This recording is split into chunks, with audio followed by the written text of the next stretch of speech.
சங்கநாதம் நேயர்களே, உலகத்தமிழ் உறவுகளே அனைவருக்கும் வணக்கம். நாம் பொதுவாகவே இந்த செவிநுகர் செங்கனிகள் என்கிற செவ்வியல் கால கனிகளாக அமைந்திருக்கக்கூடிய கவிதைகள் இருக்கக்கூடிய தேனை மாந்துவது என்பது ஒரு தனித்தன்மை வாய்ந்த மகிழ்ச்சி தரக்கூடிய ஒரு நிகழ்வாக நமக்கு தெரிகிறது நண்பர்களே. செவ்வியல் காலத்தில் இந்த இலக்கியங்கள் ஒரு நல்ல இலக்கிய கூறு உண்டு நண்பர்களே. காதலனும் காதலியும் இன்பம் துய்க்கிறார்கள், மகிழ்ச்சியோடு இருக்கிறார்கள். அவர்கள் பிரிந்து போகிற போது இவர்களுக்கு ஒரு அச்சம் வருகிறது.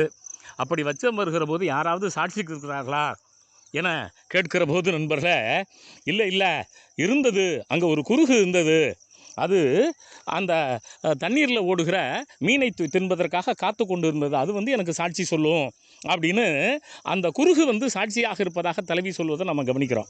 இதை பல இலக்கியங்களை நம்ம பார்க்குறோம். குறுந்தொகையில் கூட நல்ல பல பாடல்களில் பல இடங்களில் வரும். ஒரு பாடல், யாரும் இல்லை தானே கல்வன் தானது வைப்பின் யான் இவன் செய்கோ, நானும் அவனும் சேர்ந்து இணை வெளிச்சம் நடத்தினமே, மகிழ்ந்திருந்தோமே. அப்போ அங்கே ஒரு கொக்கு பார்த்துக்கிட்டு இருந்துச்சு, குறுகு பார்த்துக்கிட்டு இருந்துச்சு. ஒருவேளை அவன் பொய்த்துட்டா இது சாட்சி சொல்லும். திணைத்தாள்ன்னா சிறு பசுங்கால், திணைத்தாள் போன்ற அருமையான அந்த கால் பெற்றிருந்த அந்த ஒழுகு நீர் ஆறல் பார்க்கும் குறுகு, ஓடிக்கிட்டு இருக்க நீர், அதுக்கு தான் ஒழுகுற நீர்னு பேர் நண்பர்களே. ஆமாம், உண்டுது. தான் மன்னையான்றே, அவன் என்னை மணந்து கொண்டேன் என்று சொன்னானே, அந்த நேரத்தில் அந்த குறுகு சாட்சிக்கு இருக்கிறதுன்னு சொல்கிற ஒரு கருத்தை நம்ம கவனிக்கிறோம் நண்பர்களே. கிட்டத்தட்ட அதே மாதிரி ஒரு கவிதை இந்த 550 இருக்கிறது. சேர்ந்தன் பொழிலுள், அந்த நெய்தல் நிலத்தில் இருக்கக்கூடிய குளிர்ந்த பொழில் தன் பொழிலுள் இருங்களி தன் சேர்ப்பன், பெரிய உப்பங்களி, பெரிய பணக்காரன் சேர்ப்பனவன், சேர்ந்து நாங்கள் 2 பேரும் மகிழ்ச்சியோடு இணை வெளிச்சம் நடத்தினோம். என் செறிவலை தோல் பற்றி தெளித்தமை, என்னுடைய செரிக்கப்பட்ட, நானும் சமூகத்தில் பொருளாதாரத்தில் உயர்ந்த நிலையில் தான் அந்த முத்தாலான அந்த தோல் வலையெல்லாம் அணிந்திருக்கிறேன். அதை பற்றி கொண்டு தெளித்தமை, ஒரு நல்ல அருமையான சொல்லாட்சி நண்பர்களே. அவன் அங்கே சத்தியம் பண்ணானா, இம்மை மாறி மறுமையாகிலும் நான் உன்னை கைவிட மாட்டேன்னு சொன்னானா. தெளித்தமைங்கிற சொல்லாட்சி அதுக்கு பயன்படுத்துகிறாங்க. தோல் பற்றி தெளித்தமை, அன்பே நான் உன்னை கைவிட மாட்டேன், சாகுமறை நீனும் நானும் ஒன்றாக இருப்போம் அப்படின்னு சொன்னானே, அதுக்கு தான் தெளித்தல்ங்கிற சொல்லாட்சியை பயன்படுத்துகிறார் இந்த மாறன் பொறையன்கிற அந்த புலவர். தெளித்தமை மாந்தளிர் மேனியாய் மன்ன விடுவனவோ, அழகான மாந்தளிர் போன்ற மேனியை உடைய தோழியே, அங்கே அந்த குறுகு இருந்துச்சே, அது மறந்துடுமோ? அந்த குறுகு சாட்சி சொல்ல வராமல் என்னை ஏமாற்றிடுமுன்னு நினைக்கிறேன் நீனு? அப்படிலாம் கிடையாது, அது அவசியம் வரும். பூந்தன் பொழிலுள் குறுகு, அப்போது குளிர்ச்சியான பொழில் அது. ஆமாம், பூக்கள் பூத்திருக்கிற குளிர்ச்சியான பொழில் இது. அங்கே அந்த குறுகு இருக்கிறது. அந்த குறுகு இருக்குதே, அவன் எடுத்துக்கொண்ட அந்த ஓத் இருக்குதே, டு டேக் அண்ட் ஓத் அப்படிங்கிறாங்க ஆங்கிலத்தில். அந்த தெளித்தமைங்கிற சொல்லுக்கு தமிழ் லெக்சிக்கன் அப்படி தான் பொருள் போடுது. ஆமாம், அப்படி அவன் அங்கே உறுதி எடுத்தானே, அந்த உறுதியை அவன் விட்டு விடுவானோ? அப்படியே அவன் விட்டு விட்டாலும் அந்த குறுகு தான் சாட்சி சொல்ல வராமல் போய் விடுமோ?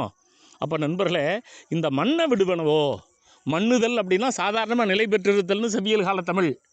இங்கே பொய்த்து விடுமோங்கிற ஒரு பொருள் இருக்குது. அப்போ இந்த பொய்த்து விடுகிற தன்மையை இந்த குறுகு செய்யுமா? செய்யாது. அப்போ இந்த பூந்தன் பொழிலுள் குறுகு மண்ணை விடுவனவோ, விடாதே எதா தெளித்தமையை. அவன் கூறிய உறுதியை அவன் விட்டுவிட்டாலும் இந்த குறுகு விடாது. அப்போ இந்த 550 நெய்தல் 3வது பாடல் இருக்கிறதே, பல சொற்களை நமக்கு அள்ளி தருகிறது.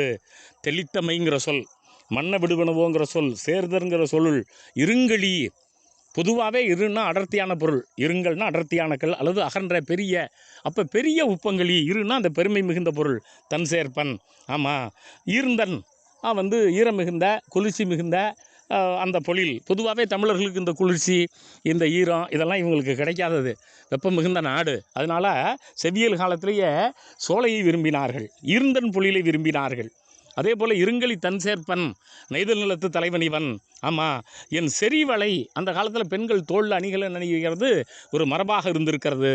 அதுவும் செறிவோடு அந்த தோலை பற்றி கொண்டிருக்கிற மாதிரி ஒரு அணிகளை அணிந்திருப்பார்களாம். இதையும் நாம் நுட்பமாக கவனிக்கிறோம். ஆமாம், அப்போது இந்த செவ்வியல் இலக்கியங்கள் என்பவை தமிழர்களுடைய அணிகலன்களை, அவர்கள் வாழ்ந்த வாழ்க்கையை, அவர்கள் வாழ்ந்த அந்த காதல் வாழ்க்கையை, இவற்றையெல்லாம் நமக்கு சொல்லுவதாக நாம் கவனிக்கிறோம் நண்பர்களே. நாம் பெரும்பாலும் இந்த 550 திணைமாலை 150 இது மாதிரியான 14 கீழ்கணக்கில் இருக்கக்கூடிய அகநூல்கள் இருக்கக்கூடிய சிந்தனைகளை அதிகமாக படிக்கிறது இல்லை. செவ்வியல் இலக்கியத்தை ஆராய்ச்சி செய்பவர்கள் கூட அகநானூறு, புறநானூறு, குறுந்தொகை, நற்றிணை என சென்று விடுகிறோமே தவிர 14 கீழ்கணக்கில் இருக்கக்கூடிய அகநூல்களை நம்ம புறக்கணித்து விடுகிறோம். இவற்றினுடைய தனிச்சிறப்பே வெண்பாய் ஆப்பில் இருப்பது தான். சுருக்கமாக இருக்கும் 4 வரியில், ஆனால் செறிவோடு இருக்கும், நிறைய கருத்துக்களை தருவதாக இருக்கும். ஆகையினால் நாம் செவ்வியல் இலக்கியங்களை துய்ப்போம். செங்கனிகள் செவ்வியல் காலத்து செந்தமிழர்களுடைய தூய சிந்தனையை துய்ப்போம். நன்றி.